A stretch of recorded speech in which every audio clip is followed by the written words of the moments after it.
players from the 2022 NBA draft finishing up their sophomore season, I thought it would be a fun exercise to put all these guys into a tier list 2 years into their NBA career. A year ago, after their rookie seasons, I did a tier list as well, with Paolo being a future MVP, a bunch of guys and future all-stars that I think will definitely change, future starter, as the tiers go down there. So I'm curious to see how this is going to change 1 year later. And if you guys do enjoy these videos, I would really appreciate you dropping a thumbs up on this video. And like always, let me know in the comments what you agree with or disagree with the draft lottery on Sunday. Make sure you are subscribed. Going to be live streaming my reaction to the draft lottery on this channel. Make sure you got notifications on as well. Then we'll have the post lottery mock draft out on Monday. All right, let's do this. We are going to rank every 2022 first round pick into this tier list, plus any second rounder that has played over 1,000 minutes in their NBA career. All right, so we're going to start things off with AJ Griffin, man. Somebody last year I had such high expectations on going into year number 2. Was a pinnacle 3-and-D guy for Atlanta, and I thought the sky was the limit for him in this role specifically, and there was just off the court issues,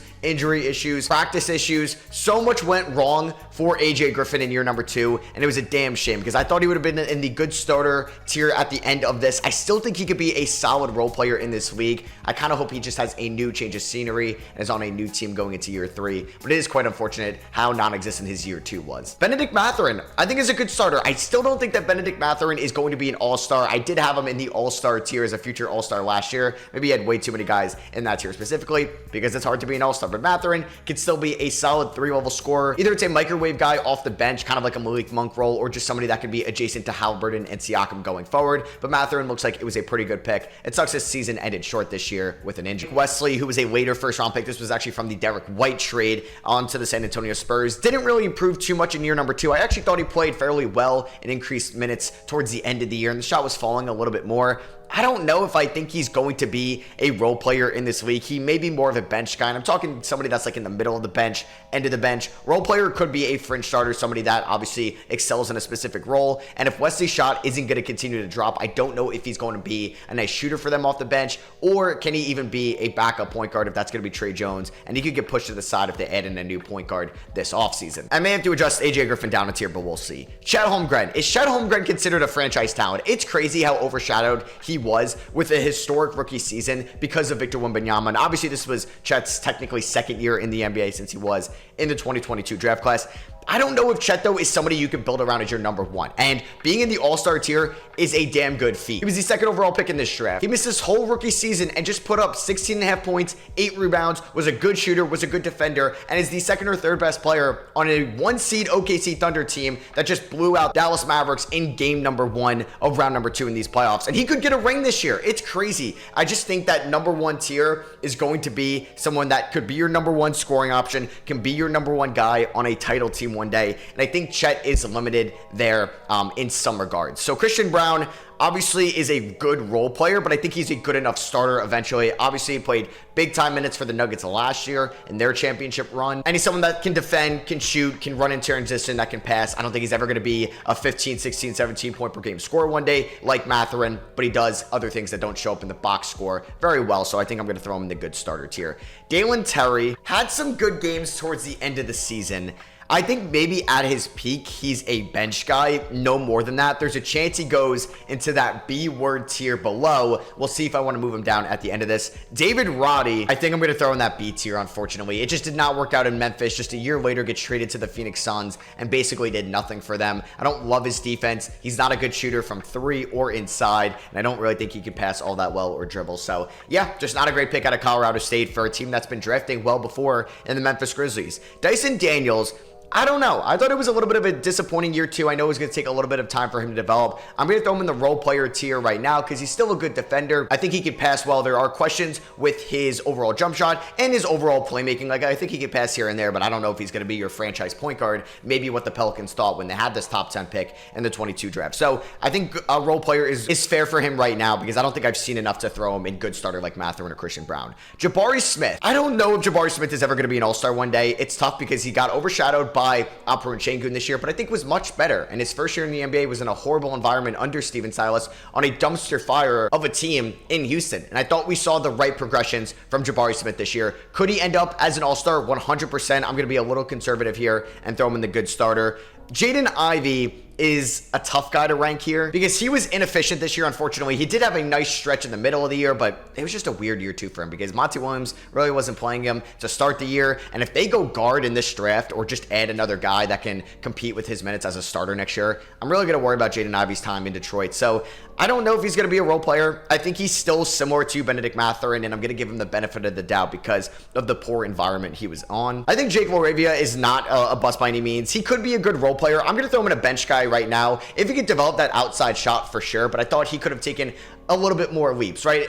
Just taking advantage of that opportunity for a depleted Memphis Grizzlies roster this year, and I don't think we really saw that enough to warrant the role player. And unfortunately, I think I'm going to drop AJ Griffin. It's just like that year two. Oh man, he was so good in year one. It's such a hard guy to rank, but year two was such a disappointment. I do hope he gets traded, but I'm going to throw him in the bench guy tier for now. I don't know though. He's somebody that actually can be a good 3-point shooter. Okay, no, we're throwing him back in role player. I don't know why I did that. So Jalen Duren, good starter for sure. I actually think he's probably like the second or even best guy in this tier. I think he is underrated in this league for sure. Physical guy inside, can rim protect, can rebound. I wonder if Detroit ends up with the number 1 pick. Would they go Alex Sarr? How would that affect their long-term outlook of Jalen Duren? But I think he could be a legit franchise center for you with Cade Cunningham as that lead point guard. So Jalen Duren, good starter. Hey, Detroit, you still have 2 good starters right now. Jalen Williams, J-Dub. I don't think he's a franchise talent, but man, he's going to be an all-star one day. He is 23 years old, so a little bit older than some of these other guys, but his game is just so silky smooth. He's looked great in his first playoff run so far. Was runner-up in Rookie of the Year last year. He is so efficient. He's so good in the fourth quarter, and he's going to be the second leading scorer on a potential championship team in year number 2. What a draft pick by Sam Presti, getting 2 future all-stars here in the lottery. Jeremy Sohan, I think right now is still a role player. So Jeremy Sohan right now, I mean, it was a horrible experiment trying him at the point guard position this year, but I still think he's a good enough starter. I think like with Christian Brown, he's like a good role player, but I think better than like a bench role player, and that's what some of these guys are, like an AJ Griffin known for his shooting, Dyson Daniels known for his defense, and I think Sohan and Brown are a little bit more versatile. They're a little bit more well-balanced. They can do a little bit more than those guys overall. So Sohan, 3-point shot wasn't great this year, but could still score inside, can still defend, can still pass a little bit. Let's just pass it more to Wemby next year.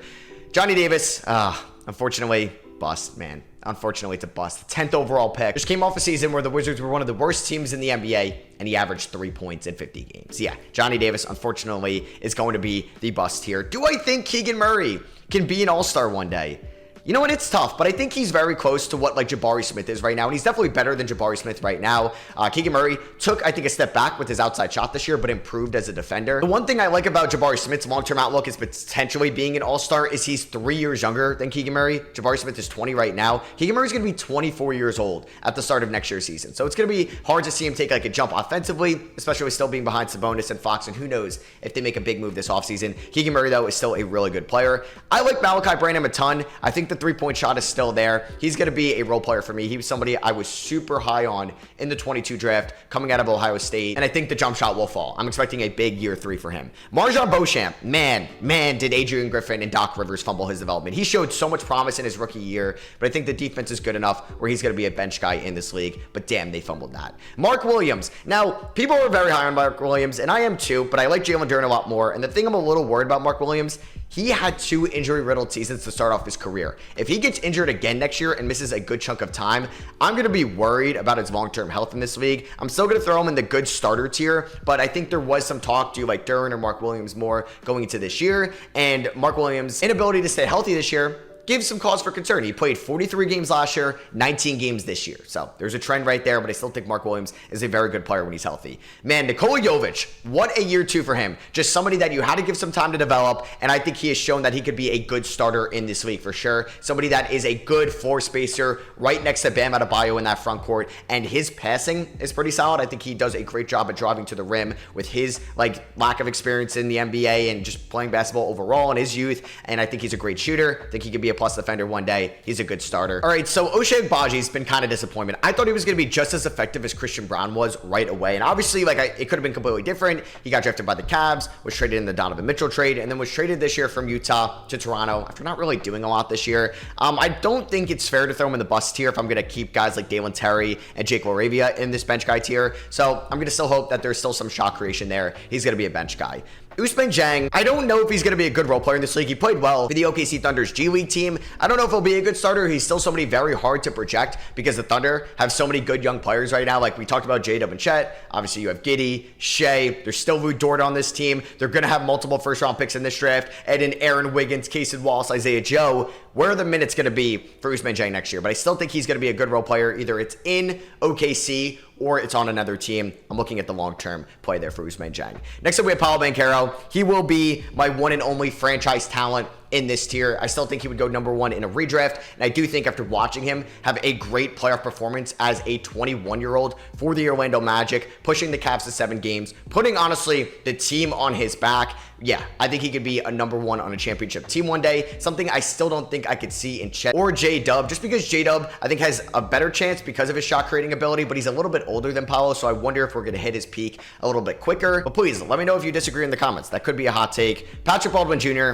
unfortunately, at Boston, what a fall off for him. Just was a top prospect going into the 2022 collegiate season. Ends up going to Milwaukee, had a horrible year there. Still ended up being a first-round pick based off his potential. Got traded, just didn't really work out. Peyton Watson showed some real flashes on the defensive end this year, and I think that's good enough to be in the role player. Somebody that was going to take some time to develop in this league, and I think has done a good job so far.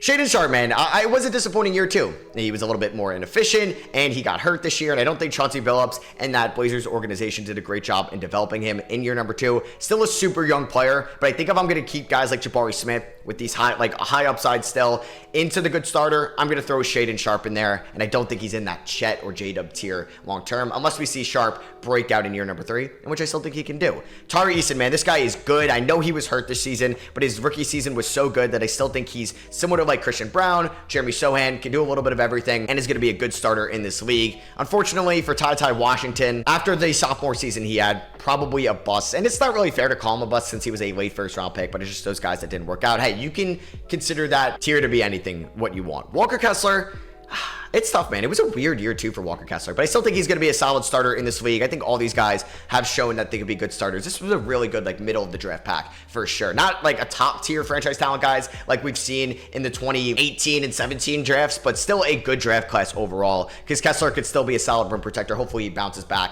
next year, and it was just somewhat of a sophomore slump. I mean, Wendell Moore is on this Minnesota Timberwolves team. Like, they have so many good young wings. Like, you obviously are seeing what Nickeil Alexander-Walker and Jaden McDaniels are doing defensively, and then you have Wendell Moore still on that bench, Leonard Miller, and Jalen Clark can be defensively. I just wonder if it's going to be tough for Moore to get minutes next year. So what we've seen, we haven't seen much. It's going to be in that tier. We end up having Max Christie, so now we're going to have some second-round picks here that have played a decent amount. Max Christie, I still think could be a solid bench guy in this league because of his shooting, but honestly, I want to see him play more for the Lakers next year. I think he could be a much better shooter than every guy in the bench tier. So that alone, if he could be a high 30% three-point shooter, yeah, role player right away. Same with Caleb Houston. I think he could be a good role player. Hopefully he can figure out his overall two-point percentage and that shot selection, but I think Orlando Magic still has a good shooter, and I wonder if they would value him or Jett Howard in that specialist role next year. Bryce McGowan has shown some flashes this year. I didn't think wowed me for a guy that had a ton of playing time in Charlotte, but I think could be a bench guy in this league. Jabari Walker, physical guy, late second-round pick, showed the intangibles, I think, where he could be a solid role player, backup power forward, or just overall bench unit big man going forward. Andrew Nembhard, this man is starting, playing good minutes, and playing good basketball for a Pacers team in the second round. What a second round pick Andrew Nembhard has been. One of the best picks of this draft. And man, oh man, they did a great job getting Andrew Nembhard, who happened to be one of the assets they got in the Karis LeVert trade a couple years prior. Vince Williams. I think Vince Williams is a perfect role player. I don't know if he's going to be as good long-term as any of these other guys. His minutes are obviously going to diminish next year, so we're not going to see him in this much more prevalent role that he played for the 2024 Grizzlies, but he can rebound, he can knock down some threes. Great pick by Memphis in the second round. It's funny, he was way better than their 2 first-round picks in Roddy and Moravia. We do have Jaden Hardy, who, I mean, showed some flashes throughout the season, even in round 1, but he's somewhat inefficient at times. But I think if I'm going to keep Caleb Houston and Max Christie in role player, I'm going to consider Jaden Hardy in that role player tier. But hey, maybe I'm low on him and he's going to be good in year 3 and he can go in good starter. Let me know. And Jalen Williams, good backup big for a team that is playing in the second round and could win a championship this year for the Thunder. Honestly, I didn't think his three-point shot was going to be this good coming out of Arkansas, and the Thunder have 4 guys actually in role player or better, with Zhang and Jay Will being in role player and J-Dub and Chet check being an all-star. So yeah, that is me ranking pretty much every first round pick from the 2022 draft and every second rounder that's played over 1,000 minutes in their career into a tier list. Please let me know what you agree with or disagree with in the comments below. Make sure you are subscribed for a ton of content coming out this offseason. I love you guys, and I'll catch you on the next one. Peace.